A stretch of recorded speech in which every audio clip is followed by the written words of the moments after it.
Hello, everyone. Thank you for joining us for another episode of Lackawanna Pastimes. I'm Sarah Pacini, the Assistant Director at the Lackawanna Historical Society. October is Family History Month, so we'll be joined by one of our members, Nancy Casey, talking about her own genealogical journey, how she was able to complete family research from Texas all the way through Ohio, Minnesota, and Pennsylvania. Our presenter today is Nancy Gilbride Casey. She's been researching her family roots since the early 2000s.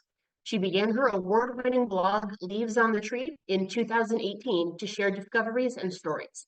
Nancy's writing has been featured in genealogical publications in Texas, Ohio, Pennsylvania, and Ontario, Canada. In addition to being a member of the Lackawanna Historical Society, she's a member of the National Genealogical Society and several state and local societies as well. Nancy is the editor of the Denton County Genealogical Society's DCGS News, and is contributing editor for the Texas State Genealogical Society's quarterly journal, Sturpies. Nancy, I'll turn the program over to you to talk about your family history.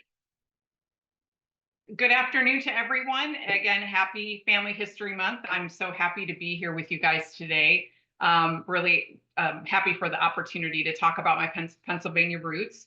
As Sarah said, I'm Nancy Gilbride Casey, and I am coming to you from deep in the heart of Texas. I apologize in advance, but that's where I live. I was born and raised in the Cleveland area, but I've lived in Texas for about 25 years now, north of the Dallas-Fort Worth area. And in between Cleveland and Texas, I lived in New York, in Pennsylvania for just 2 tiny years, and in Minnesota, where we lived for shorter amounts of time. And as Sarah said, I've been researching my roots since about the 2000s, and time and again, it has brought me to Pennsylvania, a state which has grown near and dear to my heart. In this presentation, I'd like to take you along on a little family history journey, if you like, on what I've discovered about my Pennsylvania families. I might be able to offer you a few tickets to success, a couple of travel tips along the way, and then we'll have some time for questions if you have any. I'd like to start with this quote, which I saw on the National Genealogical Society website. The fabric of who we are is woven with the stories of family members who came before us. Their memories, traditions, and life lessons and experiences are threads that together create our heritage. Exploring and preserving family history is a fulfilling journey that enriches our sense of self, deepens the bonds between generations, past and present, and passes on your family's legacy into the future. I love this idea of a genealogical journey, and I feel like I have been on a journey for the past several years. I've traveled from the 21st century as far back as the 19th, and from the state of Texas to the Keystone State. And it kind of feels like time travel sometimes as I've learned about my ancestors and their lives. And this journey really began because I had children of my own, and I wanted to be able to tell them where their family was from. But here's the problem. I didn't even have a map, and I didn't have any idea what I knew. I didn't know much. I didn't know much about my ancestors at all. And so I didn't even have a map as you have. The map that I did have was kind of a patchwork of cities that I really didn't know anything about. But fortunately, I did have a destination, and that was Pennsylvania, which is the Keystone State. And it really was a keystone for me because my mother's and my father's ancestral lines passed through the state. So Pennsylvania is where much of my family's American story begins. And so on my genealogical journey, I started step by step. I gathered some documents and stories and photos and legends from my parents, my aunts and my uncles, my grandparents, and my cousins. And I got some travel tips from fellow genealogists, and off down the road I went. And I found that, like me, my ancestors were fellow travelers. Some of my paternal ancestors first came from Ireland, chased away from that island by the Great Famine. I met a paternal 4th great-grandfather, James Gilbride, and several of his children on a ship called the Liverpool, which docked in New York Harbor on the 4th of April, 1850. James told the captain specifically that he was going to Pennsylvania, and he would soon settle in Palmyra in Wayne County, where he was a laborer and later a farmer on land near Wilsonville. But I found out rather recently that James was not the first of his family to arrive in America. I discovered this year that James's eldest sons, Martin and Michael, paved the way for the rest of the family's immigration. Both arrived in New York. Martin arrived in 1846 on a ship called the Espindola, and Michael in 1847 on the Spartan. Now, Martin's travels were a little bit longer than usual as the Espindola was caught, and I'm quoting here, in a squall and struck aback, which carried away mizzen mast and crotchet yard, end quote. Now, they were helped at sea by various other ships whose crews supplied them with various mainmast and spars and provisions and rigging so that they could finish their trip to complete their journey. And the voyage took 50 days. Now, this is one tip that I'll offer you right off the bat. If you know where your ancestors came into, what port they came into, you can often find details of the voyage in the shipping news in the local newspapers. So in this case, I was able to find all of this information by checking the New York City newspapers and looking at the shipping news for the days that Martin and Michael arrived. And that's where I was able to get the details of this. So regardless of what port they come into, be it Boston or Baltimore, New York, whatever, check those local newspapers on days around it, because you'll often get details. There were people that were waiting for those ships to arrive and people waiting for the ships to depart. So they always had that in the newspapers. And this, what I'm showing you here is a map from 1847, so the year that Michael arrived. This is a picture of Lower Manhattan. Down here you can see Castle Garden, which at this point in time was not yet being used as an immigration port. That didn't happen until 1855. So Michael and Martin would have arrived on one of these little docks that kind of line the entire tip of Manhattan there. Just love that map. And while Michael and Martin established themselves as physical laborers in Pennsylvania, their traveling days were not over. Michael traveled far and wide beginning in 1864 when he served as a private in Company H of the 52nd Pennsylvania Infantry in the Civil War. And he spent some time in South Carolina and some in North Carolina before he was honorably discharged at the end of the war. I discovered his story because I was researching a man that I had seen called Michael Gilbride in a county history that I found for, I think it was Luzerne County. But I hadn't connected him to my family. I suspected that he was part of my family. And I just decided I needed to settle it once and for all. And so I ordered his pension application. And it turns out he actually was the second oldest son of my immigrant ancestors. In this picture, I'm showing you the flag of the 52nd Infantry, and then on the left, on the right here, I'm showing you a view of Charleston Harbor and from Fort Wagner, and those are actually places that Michael served during the Civil War. And I want to share this document. I got this amazing document that just broke open a whole other story about Michael. This is a letter from his son John, which was written from Boston in 1901. In part, it reads, "Dear Sir, could you inform me if Michael Gilbride is drawing a pension or if he ever did?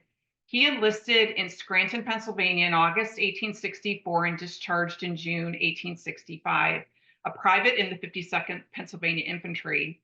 This information I would like if you could give me, as he is my father and I have not heard from him since 1872. And this was in 1901 that this was written. Once I read that Michael had left his family, I started to remember other things that started to fall into place. First, I remember seeing an advertisement in I think it was a Pittston newspaper, where Michael was refusing to pay any debts incurred by his wife, Sarah, who had left his bed and board, and that was in 1869. And I also remember seeing a notice for the sale of his Pittston property in 1872 to pay a debt that he owed. And so it seems like maybe there was some marital and some financial trouble in the family. But this letter was really pivotal into discovering what happened to Michael as well as the rest of his family, because once I saw that John was writing from Boston, I started looking for Gilbride families in the Boston area, and I discovered that Michael's wife, Sarah Ruddy Gilbride, and all of their children moved to Lowell, Massachusetts, and the children worked in the cotton mills or other industries associated with the cotton mills. And sadly, almost all of the children died in their mid to late 20s of the various respiratory diseases and illnesses that often happen with mill workers during that time. And unfortunately, John's letter was too late, obviously, to reach Michael. It turns out that he had gone, at the very least, to Sacramento, California, at least in 1884 is the first time he shows up there, and that's when he began his pension application. He spent about 2 years fighting for his Civil War pension, but he never got it because most of the people that he was trying to write to confirm his disabilities in his service had either died or he could not reach them, or the letters came back unavailable to be delivered. So sadly, he died in 1886 before any of that could happen. The bonus to this problem that he had with the pension was that it gave me a 56-page pension application file, which just had amazing things, including this wonderful letter here. So go get those pensions. They're really worth their weight in gold. Now, another Gilbride, Martin Gilbride, the one who first got here, he traveled far afield as well. He left the rest of the Gilbrides and went west to Minnesota by October of 1865. He purchased land in Luzerne County, which is shown here with the star. And he, like I said, he purchased land there and he started to farm and raise his family there. Now, I wish I had known about this 30 years ago, because we lived in Minnesota for 5 years and I lived right over here in Winona, which was only about 120 miles away from where this land was. And then our daughter ended up going to college in Minnesota, right about 20 minutes away from where the land was. But unfortunately, we did not know this piece of our history at that time. Here, I wanted to share with you a photograph. Excuse me, I need to move my little thing here so I can point to this. Sorry. This is a map from History Geo. I don't know if you're familiar with History Geo, but basically it is a website that includes all of the first landowners of the land that was granted by the US government in any fashion, maybe a homestead grant or by cash sale or whatever. And the owner of this website has gone in and taken all the land descriptions and overlaid them onto a current map. So we're able to see where those people lived when they first got their land. And so Martin actually owned these 3 pieces of property that have the green fella here, but he wasn't the first landowner. This Alfred Moeller and 3 other men owned this land first. But I know it's Martin's land because the land description from the deed where he purchased it exactly matches the patent land description. So he had both these 2 parcels as well as this big one here. This is called Round Lake. I made a really great discovery recently where I found a manuscript that was written by Martin's granddaughter that was attached to her profile on Family Search. And she had all of her memories of growing up in this area. She has thoughts and reminiscences about her father, who was Martin Jr. So it was just fabulous to find that and to be able to see that she was discussing the Gilbride family. And also she was discussing the Lavin family, which I know is a Scranton name because one of the Lavin women married into the Gilbride family and made this move as well to Minnesota. So that's just another little tidbit for the Scranton folk there. So in all, Martin traveled over 1,100 miles from where he lived in Pittston to Minnesota, and he stretched that reach of the Gilbride family into the central United States. Another Gilbride son, Owen, made river life his travel. He was a boatman on the Delaware and Hudson Canal from about 1870 to 1872, moving coal and all those goods that needed to get moved between Pennsylvania and New York on this waterway. Canal boat operators like Owen kept their boats in basins along the route. They owned their own teams of mules and horses housed in canal-side stables. And often life on the canal was a family affair with wives and children perhaps going alongside their husbands and fathers on their trips. In the course of a day's work, a canal boat operator could walk 12 to 15 miles. They would work at pumping out the barges and tending to their animals, etc. And their mules and horse teams were absolutely essential to their livelihoods. I came across a wonderful newspaper article, actually kind of sad, where Owen was one of several unfortunate canal boat operators who lost his whole mule team in an overnight stable fire. And I found this in an article in 1892 in the Wayne County Herald in Holmesdale. The headline read, "McNally's stable burned, a score of fine animals perish, how the brutes met their fate." And it was very descriptive and grim language about the poor horses and mules and how they died. Martin had a brother-in-law, John Kavanaugh, who was the husband of his sister Rose Gilbride, and he was also a boatman for a short amount of time. And sometimes I wonder if maybe they got their families together and did a little adventure down the river together, or down the canal together. Francis, who was the youngest Gilbride son, remained close to home. Maybe he was satisfied with all the traveling tales of his brothers, Martin and Michael and Owen. Francis never married, but he helped on the family farm, and eventually he inherited it when James died in 1872. Sadly, we can never go to this family farm because it lies at the bottom of Lake Wallenpaupack, because it was very near to Wilsonville. But it is nice to know that even though that farm is gone, Francis left his mark. He did, as part of his will in 1904, left money to then St. Philomena's Church to help build a new church building. So probably has a brick in his name somewhere in that church.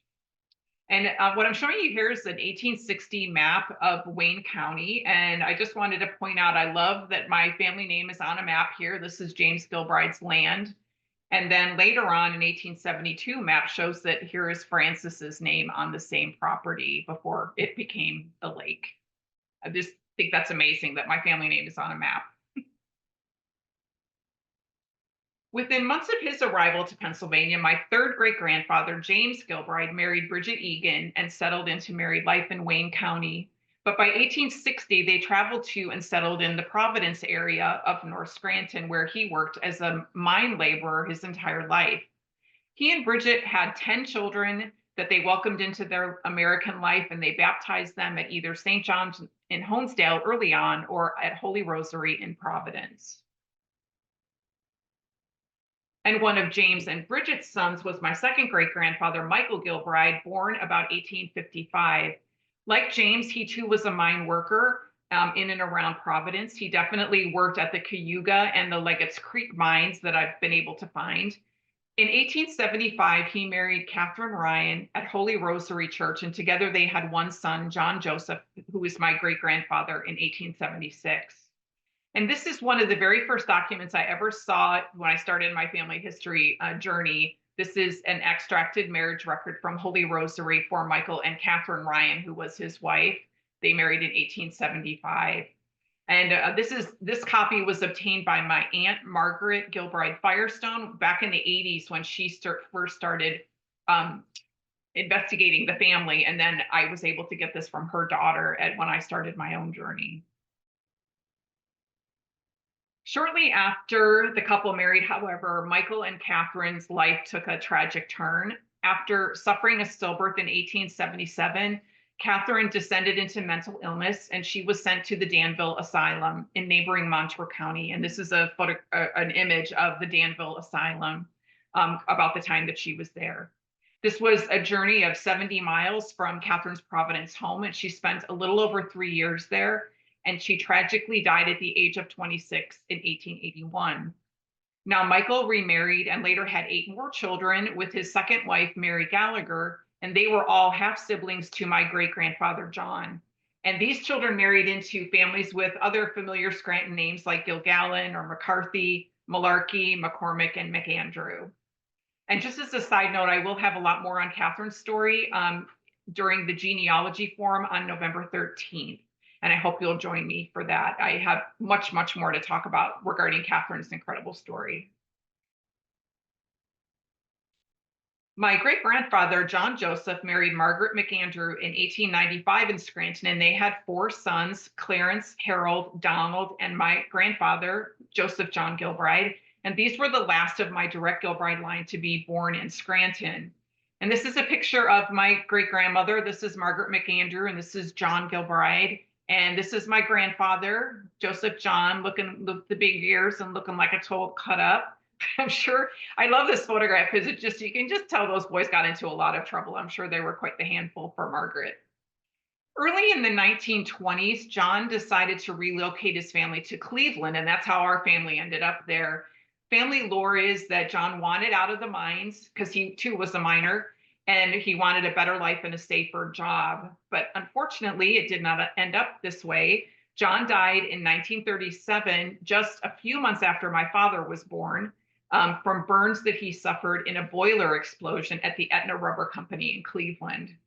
There was another man was also involved in that and passed away the day of the explosion, and John passed away the next day. It's really sad. So discovering my earliest Pennsylvania ancestors began with items that were either passed on or through my family or to those of my cousins. So items like commemorative certificates, newspaper clippings, photographs, and artifacts gave me a good head start on learning about my family. Next, I looked through census records and vital records, obviously, to help create the timeline for my ancestors and put them in a specific place and time during their lives. So federal censuses and even some state records were very helpful. For example, knowing that Martin Gilbride lived in Minnesota, Minnesota actually took a state census on the 5 years in between the decennial censuses that the US government did. So, and then of course, getting birth, marriage, and death records were really key to this part of the research. I then was able to turn to some lesser used record sets to really fill in the blanks about my family. So things like maps, city directories, pension and military records were really key to discovering what they did in their lives. And of course, things like church records really helped establish when children were born and died, even before vital records were adopted in the state. And lastly, using things like county and city histories, maps, church anniversary booklets, et cetera, all really help to give context to understanding my ancestors and their activities in their lives. So those are my Scranton area ancestors. But now I'm going to ask you to join me on a journey and switch gears to go to southwestern Pennsylvania, where my maternal lines all settled. They all lived in the heart of the Connellsville coal field in Fayette and Westmoreland counties. These ancestor stories begin even further across the ocean. When I was young, I learned that my grandmother's parents were from what was then Czechoslovakia and what is now known as Slovakia, and that my grandfather's parents were from what was then Yugoslavia, but what we now know as Croatia. And both of these places just seemed so exotic to me. I could kind of understand the Irish side of the family, but this whole Slovak and Croatian thing really was a mystery to me. I couldn't really wrap my mind around what their lives must have been like at all. So let's take a look at my Slovak roots first. I found that my grandmother, Margaret Simonic's family were Slovak. Her father, John, and her mother, Anna, were born in Forbasi near Stara Libovnia in Slovakia. John was born in 1873 and Anna in 1883. And this area is in the far north central region of the country today in the Tatra Mountains bordering Poland. It was suggested to me that John and Anna's heritage was actually Goral or Tatra Highlanders. The Gorals originated in the Tatra Mountains, and as I said, the peaks of these mountains form the natural geographic barrier between southern Poland and northern Slovakia, where John and Anna were born. Over the centuries, the Gorals made a life in this really rugged, remote country. They had a unique Highland culture that had distinctive dress and dialect and cuisine and architecture, and also many unique farming practices. The Gorals settled all around the Tatras, both in Poland and Slovakia. And I often use Facebook genealogy groups to give me information, and I belong to a Slovak genealogy page. And I asked some folks about that, and they said basically if they lived in Forbasi, they definitely were Gorals. That was the first time I had ever heard that about them. Anna Tatar and John Simonik married in November 1901, likely in Nezdy, Slovakia, and they arrived in the US about 1901. When they first arrived, John and Anna lived in Morewood in Westmoreland County, Pennsylvania, and John worked there as a coke drawer in the coke furnaces. And they later moved to West Luzerne in Fayette County. John and Anna raised 5 children to adulthood, though they had 6 others who sadly were stillborn or died early in life. Joining my grandmother, Margaret, who is right here, and I bet she's probably about maybe 7 or 8 here, is her sister Anna, Mary, Josephine, and her brother Stephen. And here is the lovely Anna, just looking so maternal and just so sweet, and John looking all stoic and handsome there. I think he's a very good looking man. I love this picture. I love how they're holding hands, and just, it's such a sweet photograph. My grandmother was born in Westmoreland County in 1913 when the family lived in Morewood. She was baptized Margita Katerina Simonik in a Slovak ceremony at the Visitation of the Blessed Virgin Mary Catholic Church. I'm very, very fortunate to own this baptismal certificate, which is entirely written in Slovak. And I went to, again, that Slovak Facebook page, and they helped me translate it. It says that Yaroslav Yanda on the 8th of June in 1913 baptized Margita from Morewood. On the 5th of June, the daughter of John Simonik and his wife, Anna Tatar, for which Joseph Hanacek and Mary Kiliani were cited as godparents. So this is over 110 years old now, I think. And I'm very fortunate also to have some wonderful, wonderful photographs of my Simonik family. This is actually a picture of my great-grandmother, Anna, and she is holding my mother, Anna Margaret Kozlina. I love this picture. I call it on top of the world photograph because it's just so interesting.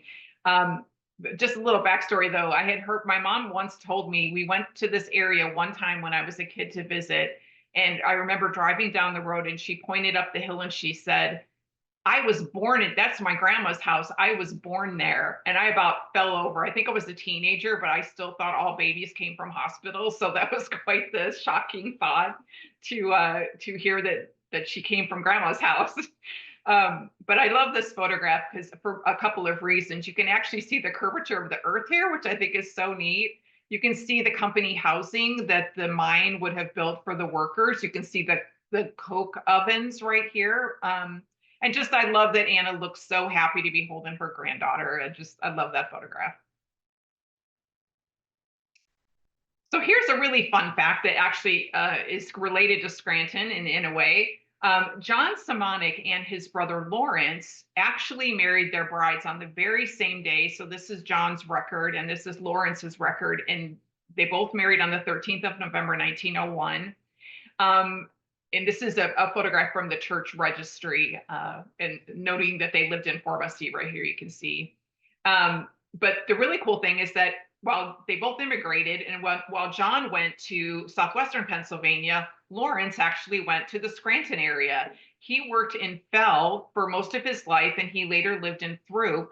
So if you know any Simonics at all, they are probably related to my family. And I discovered this because I had a DNA match who had Simonics in their line, but it took a while to finally connect that our ancestors were brothers. So that was really fun to figure that out finally. Now, switching on to the other side of my family, the other set of my maternal great-grandparents came to the US just a few years after the Simonik family. And bear with me as I say these names. Vyacheslava Baltrinik and Franjo Kozlina were my grandfather's parents. Vyacheslava was born in Shrednak, here shown in pink, and John was born in Dresnik, shown here, and those were both kind of suburbs of Zagreb. Just a note, Vyacheslava does have a diminutive name, which is Lojza, and that was eventually Americanized to Louise. And Franjo was a little bit easier transition to Frank. So to save my speaking, I'm just going to call them Louise and Frank from now on, if that's okay. Now, I haven't found all of Frank's immigration information, but I have found Louise's. Here's the ship manifest from the Slavonia, which is what she came over to the United States on. And here she says that she is going to her brother-in-law, Jacob Vukic, in Lamont Furnace, Pennsylvania. You can't get much better than that. It spells it out so clearly on that manifest. Really fortunate to be able to find that. Louise's sister Zora, or Zorica, had arrived in the US sometime before 1903 when she married Jacob Bukich in Beaver County, Pennsylvania. So she was settled in the area before Louise immigrated. As I was researching Louise, I came across a poster advertising the three ships that typically made this transatlantic voyage from Fiume, which is now Rijeka in Croatia, to America, with the Slavonia being the one that Louise traveled on. So this is the Pannonia, this is the Eltonia, and this, I'm assuming, way back here is the Slavonia. Fortunately, I found a better photograph, and so this is the actual photograph of the ship that she sailed on. And this is Frank and Louise. A few years ago, I wanted to learn more about their family because my grandparents, their son, included my grandfather, their son. My grandparents got divorced when I was really little, and my grandfather ended up remarrying, and he moved back to Pennsylvania when we lived in Cleveland, and we really didn't see him very often. So there wasn't much opportunity for those family stories to really come down to us because we just didn't see that side of the family. They all lived in Pennsylvania. So I really didn't have a lot of information, and I wanted to find out more. So I decided to do a deep dive on them. And so I wanted to also find out what may have caused them to move to the United States. And I found that life in Central and Eastern Europe at that time was not great. Farming was the main livelihood in the rural areas where they came from. And when industrialization came to the larger cities like Vienna or Budapest or Prague, the rural areas were really left behind. And so they were left with poor harvests, overtaxed land, and outdated agricultural methods. So it probably seemed like America was a really good deal, and probably one of the main reasons why they wanted to come, of course, to make a better life. And it could be also possible that Frank was recruited by the mining representatives who would go to Eastern Europe and other countries in Europe to recruit miners to come to the United States. I don't really know if that's true or not, but I'm assuming since he started working in the coke ovens pretty fast once they got here. As I mentioned, Louise followed her sister Zora, and I'm sure that made the decision a little bit easier to come here, knowing that she would have someone to come to. And she and Frank were not married when they first arrived to the US. In fact, I hear from one of my mother's cousins that Louise was actually supposed to marry somebody else, but she did not like the looks of that fella. So she decided to say she was not going to marry him. And she ended up marrying Frank about 6 months later. And as I said, they settled in Lamont Furnace, which was a coal patch town. And it's there that my grandfather, Thomas Coslino, was born in 1910. Now, I have to tell you, Coal Patch Town was a complete mystery to me. I didn't know what that meant, and I really had to read up a lot about it. But basically, it's the name given to the towns that were built at the portal to the mines in many areas of Pennsylvania. And it was necessary for the mining companies to do this because often the coal seams were not anywhere near a large city. So they were often in places that had no infrastructure at all. So the mining companies had to sink the mine shaft, build the city, basically build a company store and a church and a school and the mine itself, for all the workers that were going to be there. So the patch towns had, this is actually a photograph from Lamont Furnace. I don't know how old it is, but it's probably from like the 2000s at some point. So all of these houses are pretty much still there. And these are the ones that were built by the mining company. Usually the houses would just be really simple wooden frame structures with a porch. They would have heat from a fireplace, cooking on a coal stove. There was no indoor plumbing or electricity or running water. The water would come from wells, and the facilities would be outhouses behind the house. And my aunt, who visited her grandmother in Lamont Furnace, has very, very vivid memories of the double outhouse in the back of the house. Now, the Coslina home was a typical side-by-side duplex with well water, et cetera. At the time of this photo, this is Frank and this is Louise. They were living on one side of the house, and their daughter, Anna Palesa, was living on the other side of the house. And apparently, I hear that Louise and Frank bought the house for $1,200. They put $600 down, and they paid the rest off in a year, which just goes to show you the tremendous work ethic they must have had and the frugality to be able to save to purchase that home outright within a year. Frank died in 1946, but Louise lived in this house until 1974 when she died at the age of 91.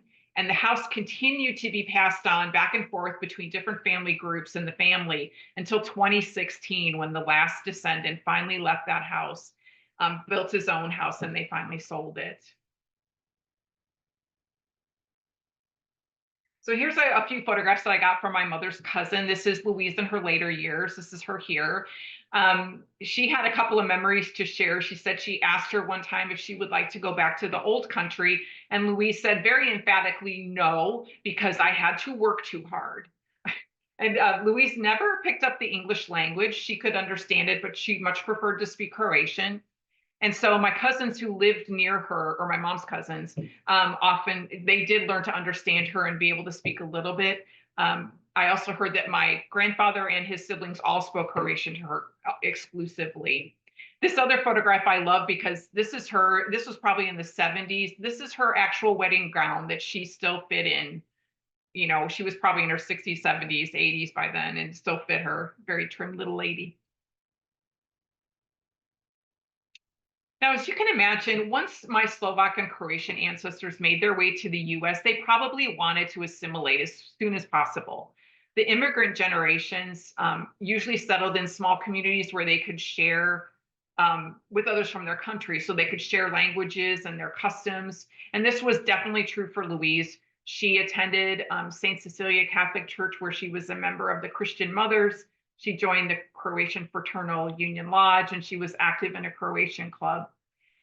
But the children of the immigrants were increasingly born into and adopted the American culture. So sadly, not a whole lot of the Croatian or the Slovak culture, for that matter, was really passed down to us kids. The one exception was that my mother, Anna Margaret Koslina, did join a Croatian dance troupe, which performed in and around Cleveland. And this is her in her traditional costume. She's probably in her late teens in this photograph. She and her company members also had the chance to go to Pittsburgh. And I have some really great letters that I have from her that when she was writing, when she was away from tour, on the hotel stationery, describing the hotel room and everything. She was very excited. And I'm sure it was quite the adventure because she kind of lived a sheltered life otherwise. And here, just one last picture. This is her in her costumes again. This was a clipping from when they were going to be performing at Cleveland's Music Hall in a huge folk festival with about 800 dancers. So I can only imagine what a wonderful event and how proud she must have been of her culture then.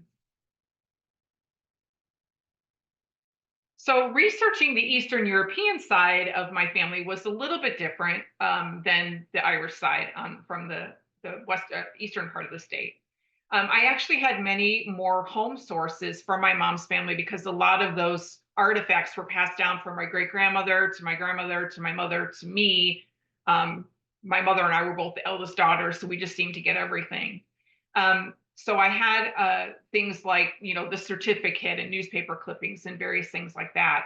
And I'm really fortunate because some of my mother's cousins are still living, so I'm able to get a little bit more information from them because I didn't actually get it from my own family. Censuses and vital records, of course, were still really important to creating that timeline. The next most important source I had for this side of the family was actually Family Search's collection of church records, because they have all the Slovak and Croatian church records digitized and online. So I was able to go back hundreds of years with these families because it's all right there. There's a little bit of a language barrier because they're either written in Latin or, in the Slovak case, they could be in Hungarian also. But generally, you can usually use, you know, a translator online or whatever to kind of make sense of them. Or I go to Facebook if I need help with something like that. And of course, I continue to correspond with my mom's cousins to get more information. Now, researching your family online has definitely become the go-to way to do things, and I am absolutely no different. But I have to say that if you can take the time to travel to the place where your people are from, it'll really take your work to another level. I was really lucky to come to Scranton in 2019, where my BFF Barbara Shuda took some time out of her busy schedule to show me and my cousin Tom and his young son Jack, shown here. We drove around the neighborhoods in North Scranton. I had a list of all the addresses and everything. We went to Holy Rosary, we went to Cathedral Cemetery. Being able to find the graves of my ancestors, to see where they had lived, to see the home that my grandfather grew up in. It was such a thrill. Here in Cathedral Cemetery, this is the grave of Michael Gilbride, my second great grandfather, and his second wife, and various members of his family, including a grandson and his second wife's husband. That was a family affair for that grave right there. This is, you can't really see it, but this is Michael Jr.'s grave, and he was a World War I vet, so he's got the flag and everything. So that was just amazing to be able to go do that. I also did a day's research at the Albright Library, which was fabulous because I was able to find 2 obituaries that I had not been able to find up until the time I got there. The first one was for my another second great grandfather, Patrick McAndrew, and he died from blood poisoning in 1892. And this it wasn't even like funeral notices or anything. It was just a little paragraph and a bunch of other paragraphs. But after scrolling through the microfilm for hours, it seemed like it was so fabulous to find this finally. And then the other one that was really important was this is the obituary of my great grandfather, John, the one who moved to Cleveland.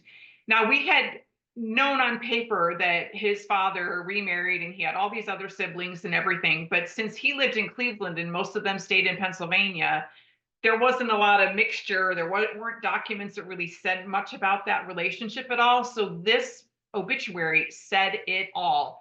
It talks about that he was formerly from North Scranton. This is his wife, Margaret McAndrew. These are his sons. This is my grandfather. This is John's. They say it's his mother, Mary Gilbride. That is his father's second wife. His mother really was Catherine Ryan, but he probably only knew Mary as his mother because his real mother went into the institution when he was just a small boy. And then he lists all the names of his half siblings who still lived in the area. So we have James and William and Rose and Mrs. Patrick Malarkey, who was Stella Malarkey, and Mrs. Joseph Gilgallen, who was Loretta Gilgallen. So this was an absolute holy grail of an obituary find for me. And thank you, Albright Library. But the very most important reason, if you can go to an ancestral place, if you have the time and the means to do so, is the sense of connection that you can feel when you are there. I definitely experienced this.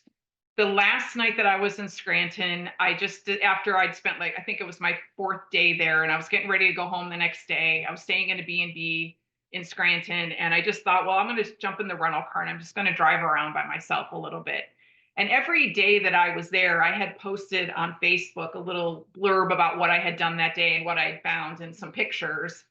And I posted that night about my experience that night when I was driving along. I'm just going to read a little of what I wrote.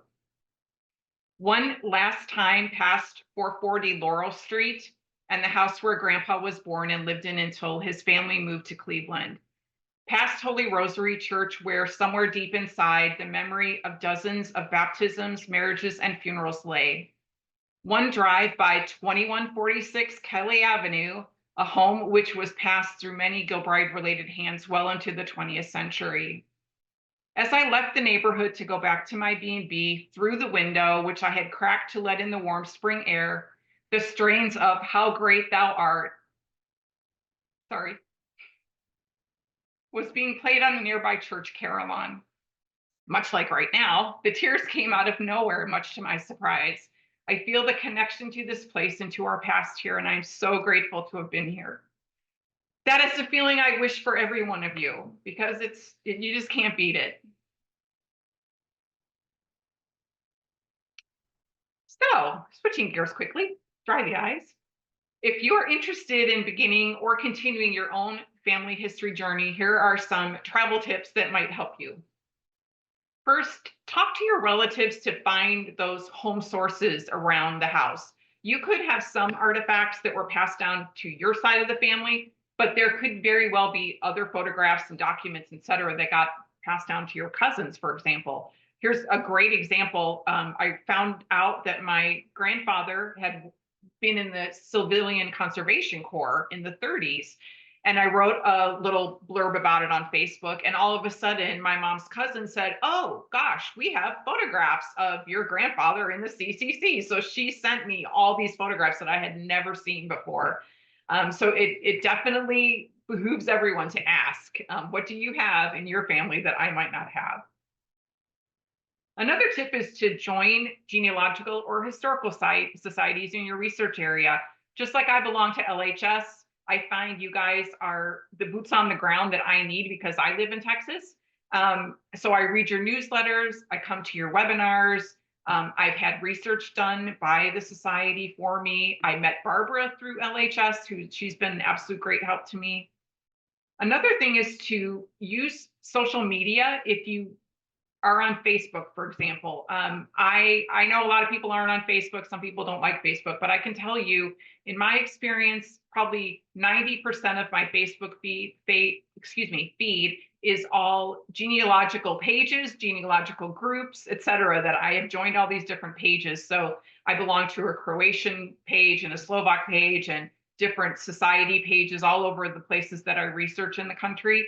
And it's wonderful because you can ask questions and people are so willing to help. They've taken pictures, they've given me translations. And literally there are over 16,000, I kid you not, genealogy pages on Facebook. And I know this because I wrote an article for our quarterly last year about it. And at that time, there were over 16,000. So every single niche kind of, American Indian or whatever, you can find it. If you've got a specific niche area of genealogy you're looking for, you'll probably be able to find it. Lastly, don't forget to send a postcard. And by this I mean, when you have done research, please write it up. So many people skip this step even after they've spent dozens and hundreds of hours researching or even spending money to get documents and so forth, and they don't take that further step to do the writing. But it's so important because otherwise your writing is just kind of, or your research is kind of just going to waste if you're not getting it out there for other people to see it. I often post things on Facebook. I do have a family history blog that I'll talk about in a second. And I use that to be able to keep that information out there. I post things on the memory section of Family Search on the profiles of my ancestors. I put stuff on my family tree. One idea I had recently when I was researching Martin Gilbride out in Minnesota, I had been working with the Historical Society there. And so I decided, I had a couple of blog posts and I just printed them out and I attached them to an email and I sent them to the Historical Society. I knew they had a vertical file for the Gilbride family. And I said, would you please just put those in the vertical file? Because then who knows, 5, 10, 15 years from now, someone who's researching our family might be able to find my research and it will help, down the road somewhere. So I really highly encourage people to write up your research when you've done it.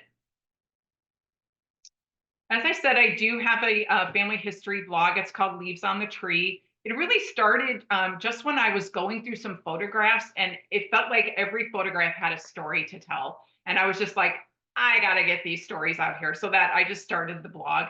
And this was in 2018 and it really has evolved into something much more than that. Now it is my place to write about my research. So I will always have that web presence at least regarding my family and the research that I've done. I also write about genealogical resources and different methodologies and using examples from my research into my family or my husband's family. So this is just another way that you could potentially, get your work out there.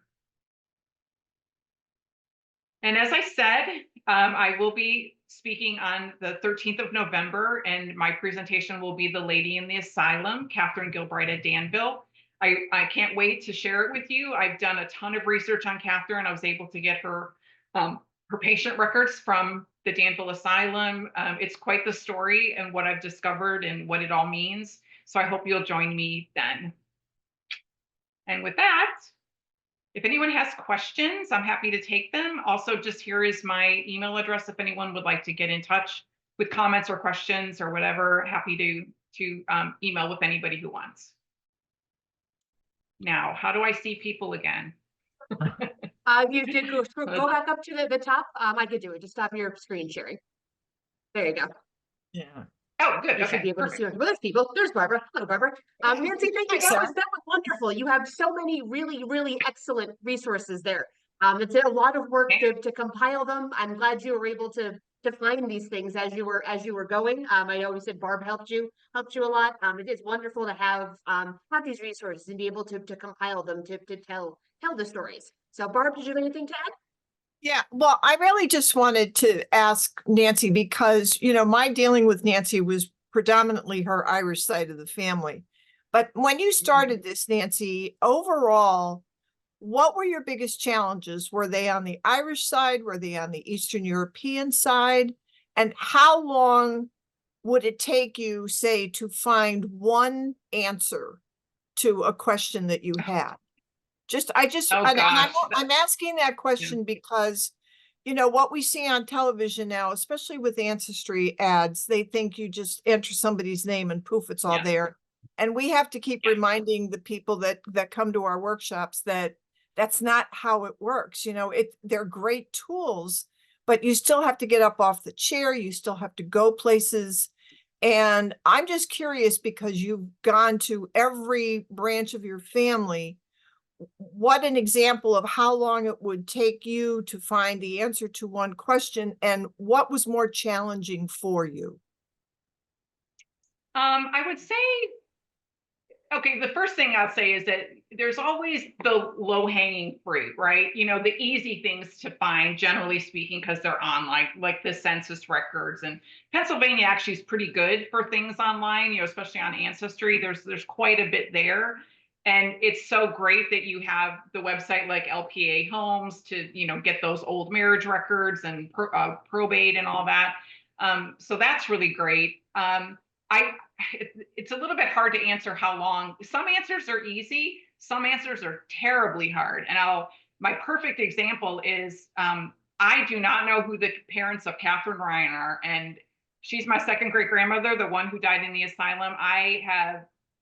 I've been looking for 10 years now, and I still haven't figured it out because she left so few records. I feel like I've done every single thing I can to find different records for her, but I don't even know when she got to the United States. I'm not even sure I'm not sure if she was born in Ireland or Pennsylvania. It's just, that is my biggest brick wall right now. It's just really difficult to find that. So the Eastern European side actually was slightly easier, only because of the existence of all those church books that were on Family Search. And then I also had the benefit of, there was another researcher who my aunt actually got in touch with somehow through Family Search, who had taken all of those Slovak church books and plotted everything out in an Excel spreadsheet. And so you could just go control find to find all your people. So that was a big head start. And then at least I would have the dates and where they lived, and then I could go to the church books and be able to find them a little bit easier. And once you get the hang of how to look at those, it's pretty easy to continue looking at them. It's a little bit tougher even with the Irish side, because the church records really, they're not out there. You have to go pay for them or have a nice person like you go look things up. So that's a little bit of a hurdle there. Am I answering your question? In most cases you are. It's just that, with my husband, who is all Eastern Europe, that has been a challenge for us early on. And like you said, I know that things are more available now through Family Search. So, and I'm just trying to get back to his side of the family to see if I'm going to run into the same roadblocks I ran into before, or if maybe this time around it might be a little less challenging. But I know from my own experience, and I know just from our conversations, that this is not something that happens quickly. And if you started, like I started in 1987, here I am with a lot Another of thing I'll say to do. Yeah. Another thing I'll say is that, early on, of course, I started with my Gilbride line. I don't know why I always gravitate to the male side for whatever reason. But I did a lot of work on them. And then I kind of went off onto all the other ones. Well, I decided I haven't looked at them in a really long time. And so I decided kind of to fill in more gaps in that family. And oh my gosh, I'm finding so much more. That's where the immigration stories came from. That's where the Martin's Land came from, the Civil War stuff. All of that stuff has been within the last 2 years, I've found. And even more, because I'm looking more at all the siblings and their, children and everything right now is kind of fleshing it out a lot more. There's just so much out there to find. There really is. But you have to have a plan. That's the other thing. I didn't understand that. I was more kind of, just searching and not researching. There's a difference, clicking on the hints is not the same as deciding what you need to know, formulating a plan for what you need to know, finding what records are available for that, and then doing the research project. I've really gotten more into doing projects because they're defined. You have a starting point and an ending point. And so that's kind of my focus now. I took a class called Research Like a Pro several years ago, and that changed everything that I did, because it gave me a kind of a roadmap for how to research something, how to research a specific question that you have. And so, that's something I've learned, more recently, probably within the last 5-6 years. So I feel like I get a lot more done, and I get more done that's in depth. Like I'm finding more things in depth about my families than I did when I first started. Well, I know that your documentation is impeccable, because I know when I send you something, and I can't remember if I ever sent it to you before, and you're right there, right back at me with, yeah, you sent me that, and it's part of this, and it's In part of that. 2019.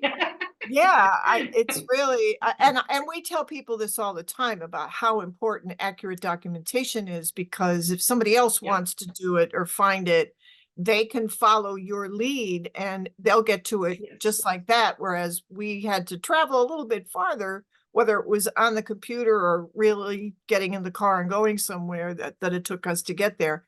One other question I have is, I love that map that you had of a Lower Manhattan that was from 1847. Where did you find that map? Do you remember? Oh, let me look. I want to say Library of Congress. Hold on. Ah, okay. I That think makes I have the sense. citation at the bottom of the page. Hold on. Okay. No, but that makes Hold on. sense. That's a great map. I know, I love it. I've never seen that before I started working on this. It's actually from Wikimedia Commons. I can send you the link to it. Oh, okay. All right. Yeah, I have it. So Okay. All right, that's it. No, you answered what I want. So if anybody else wants to ask anything, feel free. Right. Nancy, I don't know if you were able to see while you were doing your presentation, some folks in the chat, our friends George and Diana, who are in southwestern Pennsylvania, talking about the folk dancing groups that are still alive and well out there that they both participate in. So you have the that's photos nice.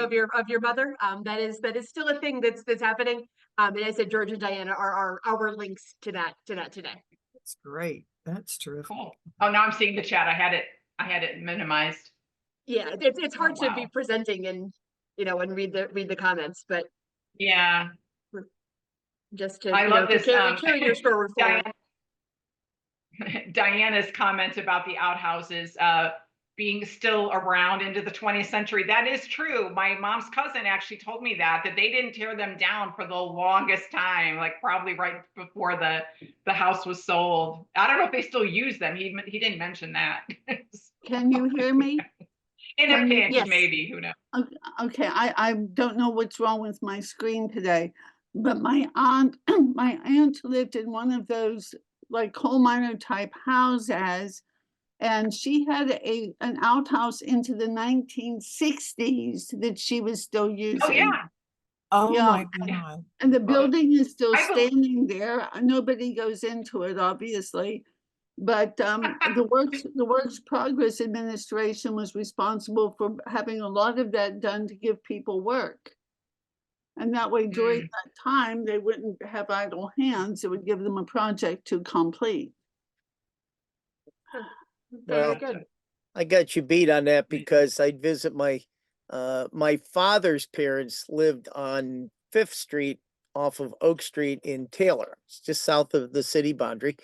And before that house was torn down, the outhouses were completely usable, Oh, my. even though they finally had put an indoor toilet in. So, Yeah. yeah. Now your Wow. your Well, I map do- of your map of that area in southwest Pennsylvania was interesting, and you talked about immigration. And that Koch region was served by a street railway, and Henry Oh. Frick had brought entire villages over to settle. And he made sure Wow. that Polish and Ukrainian were adjacent to each other, and whoever hated the Croatians were there, because he really didn't want these people to talk about their common misery and start to unionize. But there was a priest down here at our local trolley museum, and he had been doing research, and he found out that in that strip that you showed me, all these churches started at weird times: 1022, 1137, 1246. And when he found out, what he found out was that, people were traveling to the Polish church or traveling to the Ukrainian church, and mass couldn't start until the trolley got there. And so when the trolley Oh. got at this weird time, and to this day, a lot of these churches still start like that because that's the way it's always been. Really? Yeah. That is so And interesting. nobody knows why Wow. but that's why, because Huh. Yeah, I would be asking that question. Why do you start a mass at 12:13? well, they didn't know. It's just, Yeah. the trolley disappears, and Yeah. out there in Oh, the that's so country. cool. Thanks for sharing that. But it was a very extensive great. system down there. Yeah. I need to get Anyone back there. I else? haven't, I think we took one trip down there when I was a teenager, and I was pretty aghast when I heard they had outhouses, I gotta say. Yeah. So that's a detail that'll stick with you. Does anyone else have any other Yeah. questions or comments? No, my trip's to Scranton though is coming, so you guys want to flee in December, the first week, due warning. You want to Oh, close keep us down. posted so we know. I'll let you know. Yeah, we'll come up with a date. All right, thank you again, Nancy, for sharing all your information, all of your resources. It's a great way to tell a story, to combine all of the ship manifests, the family photos, all the research you've been able to accumulate over the years, and over the many miles that you've traveled through time and space to put together your family story. Our next program will be in November. We'll be celebrating the 25th anniversary of the Electric City Trolley Museum in Scranton, with our friend Dan Perry, who was one of the initial planners for the museum. So we'll be looking at trolley history and commemoration in Scranton for our November program. Again, thank you everyone for joining us. Thank you, Nancy, for sharing your story. If anyone is working on their own family history, their own genealogical journey, please reach out to us at the Historical Society. We'd be happy to help you as much as we can. We could direct you to some of our genealogical researchers that we work with. We could also follow up with Nancy to specific questions about her research and the resources that she used. So again, everyone, thank you very much and have a lovely day.